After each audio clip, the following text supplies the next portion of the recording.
اور ہسٹری کے اندر اتنی دلچسپی, کیونکہ ینگ جنریشن کو میں سمجھتی ہوں کہ کوئی خاصی لگاؤ نہیں ہوتا ہسٹری سے.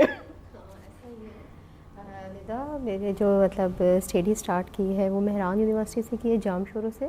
وہاں سے میں نے 5 ایئر کا آرکیٹیکچر کیا ہے, اور اس کے بعد میں نے ڈفرینٹ گورنمنٹ جو ڈپارٹمنٹس ہیں اس کے پروجیکٹس لیے ہیں, پرائیویٹ پروجیکٹس پہ کام کیا ہے. تو بس یہ ہے کہ گھر بناتے بناتے ڈفرینٹ کام کرتے کرتے میرا انٹرسٹ جو ہے وہ ہیریٹیج سائٹ کی طرف کس طرح ہوا, مجھے بھی اس طرح آئیڈیا نہیں ہوا کہ میں اتنی جلدی اس طرف آ گئی.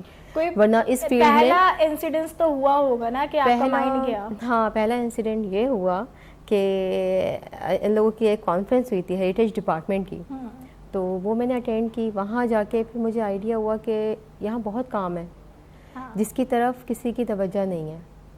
کیونکہ آپ دیکھیں اس ڈپارٹمنٹ میں, کلچر ٹورزم ڈپارٹمنٹ میں, ہمارے پاس بہت ساری ایسی ہیریٹیج سائٹس ہیں جہاں پر مطلب ان کو اگنور کیا جا رہا ہے. بالکل, وہ ہمارے کلچر کا حصہ ہیں لیکن اس پر اتنا کوئی کام نہیں کر رہا. تو یہ چیز دیکھ کر میں نے سوچا کہ میں ایک آرکیٹیکٹ ہوں, میری رسپانسبلٹی ہے کہ میں اس پر ورکنگ اسٹارٹ کروں. تو ابھی آپ ریسنٹلی کچھ کر رہے ہیں؟ ابھی لاسٹ تو میں نے سکھر میوزیم کیا ہے. سکھر میوزیم یہ کلچر ڈپارٹمنٹ کا ہی پروجیکٹ ہے, تو اس کو میں نے ڈیزائن کیا ہے, کنسٹرکٹ کروایا ہے, انٹیریئر ڈیزائننگ کی ہے ساری اس کی.